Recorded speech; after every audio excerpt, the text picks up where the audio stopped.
British Prime Minister Keir Starmer will host Ukrainian President Zelensky at Downing Street in just a few hours' time. The Ukrainian delegation is now in London after flying in from the US. This was the moment plane touched down ahead of tomorrow's meeting of European leaders in London for that security summit. Meeting between the two leaders follows President Zelensky's clash, of course, with President Trump and Vice President J.D. Vance in the Oval Office yesterday. President Trump accused the Ukrainian leader of gambling with World War III and of not being grateful for the support of the US. President Zelensky made it clear there should be no compromises with President Putin. Following those exchanges, the president of Ukraine was ordered to leave the White House. The American minerals deal was not signed. The US president later said President Zelensky could return when he was ready for peace. Our diplomatic correspondent, James Landale, reports. President Zelensky arriving in the UK this morning ahead of a meeting with the Prime Minister and European leaders, hoping perhaps for a warmer welcome than the intemperate shouting match he got at the White House. In extraordinary, furious exchanges, Donald Trump and his number two angrily railed at Ukraine's president, accusing him of being disrespectful for resisting a ceasefire deal without security guarantees. Mr. President, with respect, I think it's disrespectful for you to come into the Oval Office and try to litigate this in front of the American media. Don't tell us what we're going to feel. We're trying to solve a problem. Don't tell us what we're going to feel. I'm not telling you. Because you're in no position to dictate that. That's Remember exactly what this. You're in no position to dictate what we're going to feel. It was rude, it was brutal and unrelenting. But was it deliberate? You're right now not in a very good position. They accused him of being ungrateful for US support. Have you said thank you once? A lot of times. No, in this entire meeting, you said thank you. Even today. You went to Pennsylvania and campaigned for the opposition in October. Offer some words of appreciation for the United States of America and the president who's trying to save your country. And with that, Ukraine's president was shown the White House door, with no press conference, no minerals deal, and something more than a flea in his ear. In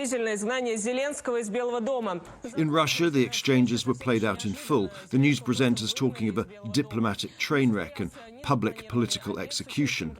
No word yet from President Putin, who may have enjoyed what Mr. Trump called great television. Les mots de Donald Trump, Volodymyr Zelensky dans le... The row made headlines too across Europe, whose leaders will gather in London tomorrow to discuss the crisis and what can be done, if anything, to calm the row and secure Ukraine's future. Overnight on social media, allies from across the world posted words of comfort for President Zelensky, who replied to everyone saying simply, "Thank you for your support." Is that support enough? As the war continues, Russian drones striking a hospital overnight in Kharkiv, Ukraine and Europe now face a tough question. How long could they resist Russian forces if Donald Trump pulled the plug on US military aid? James Landale, BBC News. Well, as we mentioned, President Zelensky is meeting Keir Starmer ahead of tomorrow's summit in London. Let's bring in our political correspondent, Helen Catt, who's here. Hi, Helen. So just a few hours away, this meeting in Downing Street between the two men. What's the significance of it now?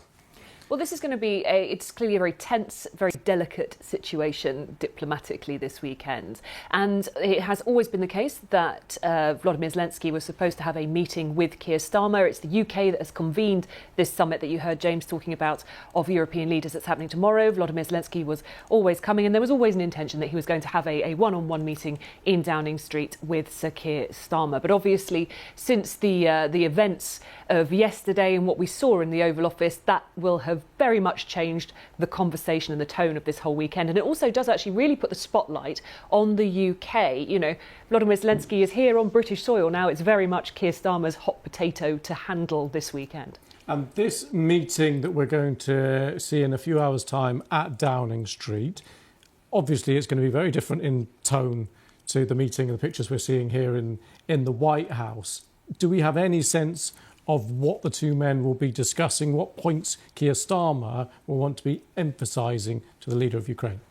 So we don't, to be honest, we don't know what they're going to talk about, apart from we know that it's obviously going to be around support for Ukraine, and Keir Starmer has mentioned his unwavering support, as he puts it, for Ukraine and how to improve their position. I think what's interesting, though, is that Volodymyr Zelensky, since he landed, President Zelensky has this afternoon put out a series of posts on social media in which he does talk about being truly thankful for US support and says that it is crucial that he has US support. But he reiterates this core point, where there is a bit of division, which is that he is saying that he will not sign up to a ceasefire if there are no security guarantees, and he wants those backed by the US, whereas President Trump sees it the other way round. And in recent days, Keir Starmer has been more echoing the Trump view that you can have a ceasefire first and then put the security guarantees in later.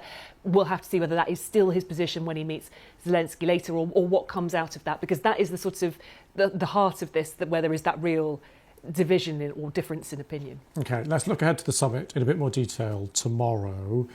Clearly, agendas, top of the list, things will have been ripped up and rewritten now. What should we be looking out for at the end of this summit tomorrow?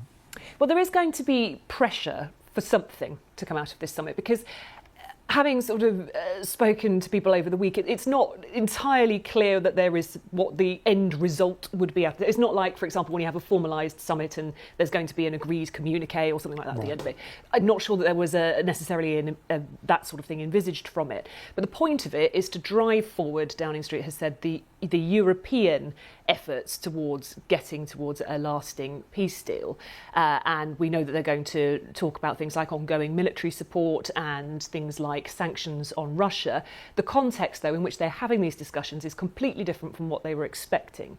There's been this very carefully choreographed week from Downing Street, where you had the UK announcing it was going to raise its defence spending earlier in the week, then that visit to Washington from Sir Keir Starmer on Thursday, which went very well with Donald Trump. You know, the expectation was they'd be going into this weekend with the US brought a little bit further on side, having signed a minerals deal with Ukraine, having met Zelensky in the White House, and that having gone well. Obviously, that is very much not the case. And so now what they're looking at is talking about European contributions and European support, but in the context of far shakier American support. And that is quite a different context to be discussing. So I think there will be increased scrutiny on what does come out of that meeting tomorrow. You know, what can the Europeans alone offer towards this? Today, President Zelensky of Ukraine is meeting with UK Prime Minister Starmer at Downing Street. This meeting comes at a crucial time as Ukraine continues to navigate the challenges of the ongoing conflict. Zelensky is expected to discuss military support and humanitarian aid, emphasizing the importance of solidarity in the face of adversity. Starmer, representing the UK's commitment to Ukraine, will likely outline new initiatives to bolster this partnership. Their dialogue could shape the future of international relations and highlight the UK's role in global security. This meeting isn't just about politics, it's about standing together for democracy and freedom.